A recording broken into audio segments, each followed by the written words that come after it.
শুভ সকাল ফ্রম কক্সবাজার। বিশ্বের বৃহত্তম সমুদ্র সৈকত থেকে আপনাদের সবাইকে স্বাগত জানাচ্ছি। আমরা গতদিন ছিলাম হচ্ছে বান্দরবান, সেখান থেকে সকালবেলা এসে পৌঁছেছি হচ্ছে কক্সবাজারে। প্রথমে আমরা হোটেলে নেমে আমাদের রুম চেক ইন করে আমরা রেডি হয়ে বেরিয়েছি সমুদ্র সৈকত দেখার জন্য। রিক্সা নিয়েছি আমরা 4 জন মিলে, যাব হচ্ছে লাবণী বিচে। হ্যাঁ, এখানে খুব বৃষ্টি হয়েছে। বৃষ্টির কারণে মানে রাস্তাটা ভেজা দেখা যাচ্ছে আর পানিও বেঁধে গিয়েছে। আমরা তার মধ্যে দিয়ে এগিয়ে যাচ্ছি, আবার বৃষ্টি ফোঁটা ফোঁটা পড়ছে মাঝেও। আপনারা দেখতে পাচ্ছেন কী পরিমাণ বৃষ্টি হয়েছে। এই কারণে বাম পাশে দেখা যায় রাস্তা প্রায় পানিতে ভরে গিয়েছে। এমনকি আমরা যে হোটেলে ছিলাম সেই হোটেলের সামনেও বৃষ্টির পানিতে থই থই অবস্থা। আসলে মানে তা বুঝতেই পারছেন আপনারা যে কতটা পরিমাণ বৃষ্টি হয়েছে। আমরা এই বৃষ্টির মধ্যেই ঘুরতে এসেছি, অথবা ঘুরতে এসে বৃষ্টির মধ্যে আটকা পড়েছি। যাই হোক, তো থামা চলবে না, এগিয়ে চলছে আমাদের রিক্সা। আমরা যাব হচ্ছে লাবণী বিচে। আর বিচের কাছাকাছি যদি আপনি থাকেন তাহলে হোটেলের ভাড়াটা হয়তো একটু বেশি পড়বে, তবে যাতায়াতের সুবিধা হবে। আর যদি একটু বাজেটের মধ্যে থাকতে চান বা কম খরচের মধ্যে, তাহলে যে কলাতলি যে রাস্তাটা আছে মেন রাস্তা, সেই মেন রাস্তার পরে দ্বিতীয় বা তৃতীয় রাস্তা যদি থাকেন আর রাস্তার সাথে যে হোটেলগুলোতে, সেখানে আপনার খরচটা কিছুটা কম পড়বে। আর যদি মানে শেয়ারে থাকেন রুমে, তাহলে তো আরও মানে সাশ্রয় হওয়ার সম্ভাবনা থাকে। তো যাই হোক, আমরা এগিয়ে চলছি। আমরা দেখব হচ্ছে বিশ্বের বৃহত্তম সমুদ্র সৈকত কক্সবাজার সমুদ্র সৈকত, যার দৈর্ঘ্য হচ্ছে 120 কিলোমিটার। এত বড় সমুদ্র সৈকত পৃথিবীর আর কোথাও নেই। এখানে আপনি প্রতিটা ঋতুতে আলাদা আলাদা সৌন্দর্য দেখতে পারবেন, আলাদা আলাদা বৈশিষ্ট্য থাকে। দেখতে পাচ্ছেন আপনারা সামনে কী অবস্থা, কাদা হয়ে গিয়েছে। ওই যে দূরে দেখা যায় সমুদ্র। আর সমুদ্রের কাছে আসলেই এর শব্দে আপনার মন ভালো হবেই, মন ভালো হতে বাধ্য। দেখুন, এই বৈরী আবহাওয়ার মধ্যেও কত দর্শক, কত পর্যটক এসেছে এখানে। আমরা দেখতে পাচ্ছি দূরে ওই লাল ফ্ল্যাগ দেওয়া আছে। এখানে মানে ওর নিচে যাওয়া নিষেধ। আমরা অনেকেই অসতর্ক থাকি এখানে এসে। আমরা গাইড মেনে চলি না, যে কারণে অনেক সময় দেখা যায় আমরা খবরে দেখি কোনো দুর্ঘটনা ঘটে থাকে। এখানে অনেক লাইফগার্ড কর্মী আছে, তারা সাইরেন বাজিয়ে বাঁশি বাজিয়ে আমাদেরকে সতর্ক করে দেয়। চলুন আমরা নেমে পড়ি সাগরে।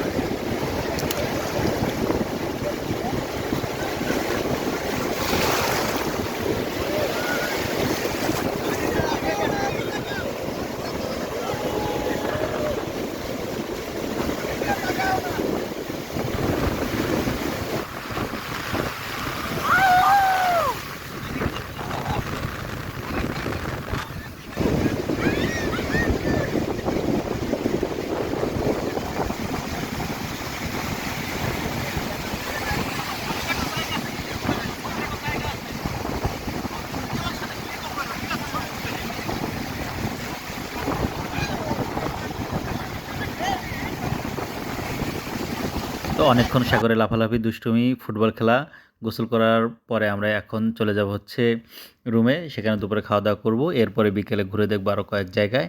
এমনকি আমরা সন্ধ্যার আগে আবার সমুদ্রে ফিরে আসব। দেখতে পাচ্ছেন এখনও অনেক দর্শক বা অনেক পর্যটক এখনও গোসল করছে। তবে দূরে ওই কালো মেঘ দেখা যাচ্ছে, খুবই মেঘ আকাশে।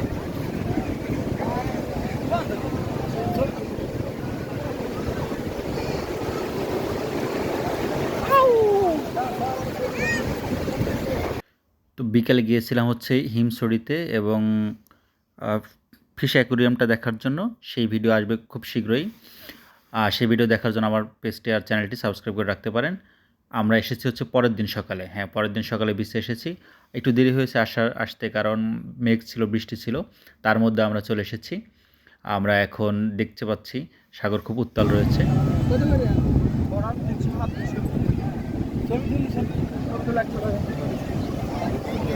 ছবি তুললে শুধু 100।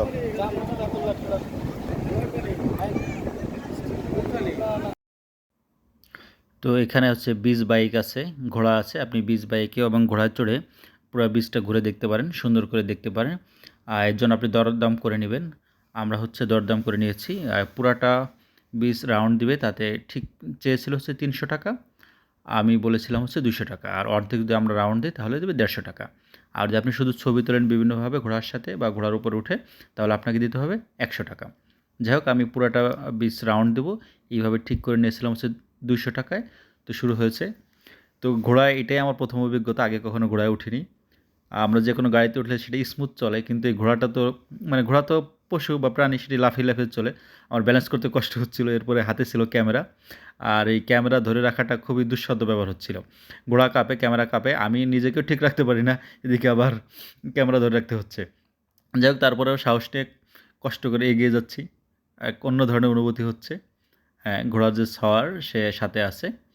তো কিছু দূর যাওয়ার পরে আমি আসলে আনইজি ফিল করছিলাম, আর ভালো লাগছিল না। পরে আমি ডেকে বললাম ঘোড়ার সওয়ারকে, "ভাই, আমার পুরোটুক যাওয়া লাগবে না। আপনি আমার অর্ধেকে নিয়ে যান। ওই ৳১৫০ বলছিলেন, আমি ৳১৫০ দিব। আমাকে তাড়াতাড়ি ফিরিয়ে নিয়ে যান।" তো সেই ঘোড়ার সওয়ার সেখানে আমাকে ফেরানোর ব্যবস্থা করছে। তো ওইখান থেকে আমরা ঘুরে আসছি। যাওয়ার কথা ছিল পুরোটা। তো যাই হোক, ভালো কথা।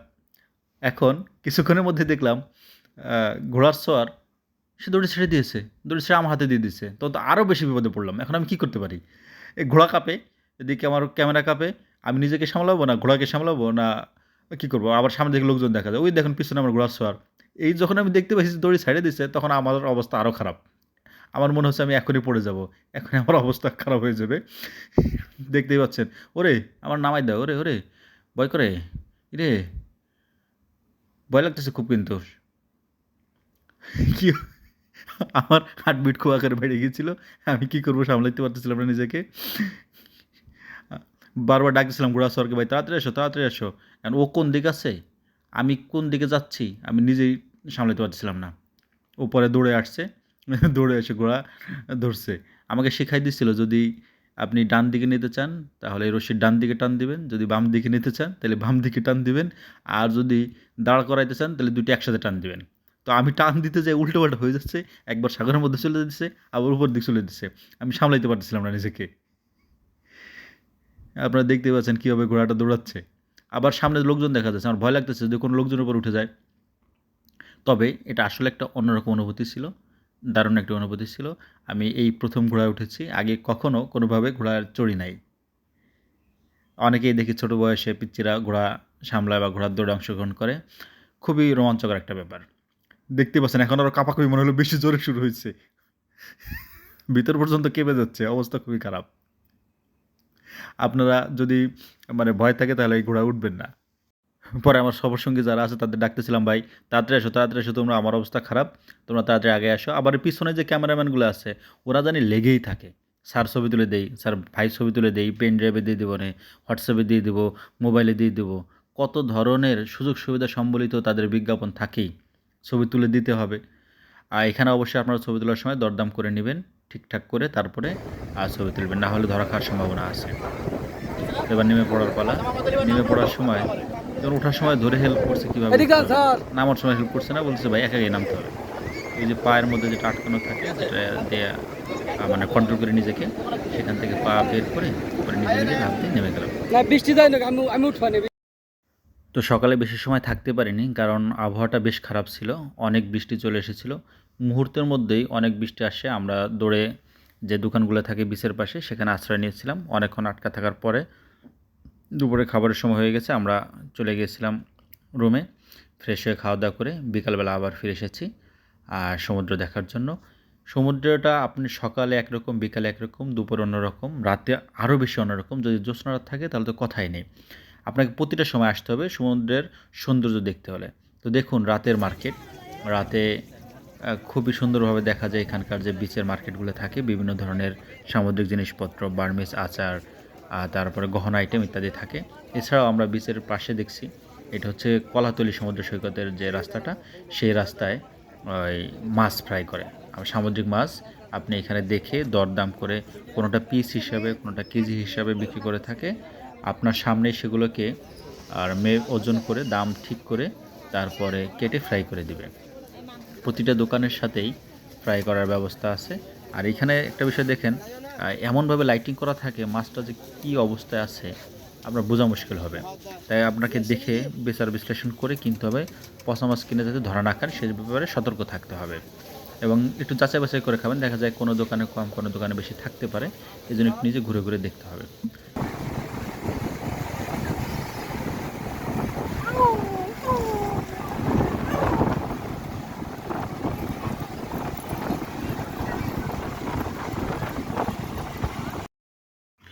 যে রাত্রে আমরা এখানে স্টে করেছিলাম সেই রাত্রে দেখুন অনেক রাত্রে এসেছিলাম।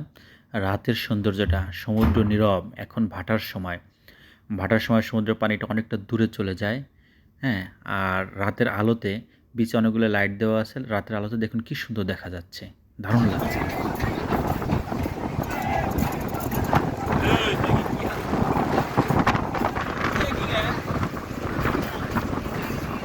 মাথাতে সিংহ যাইছে রে। আমার গুতাতে পেট ঢুকে ফেলবি তো।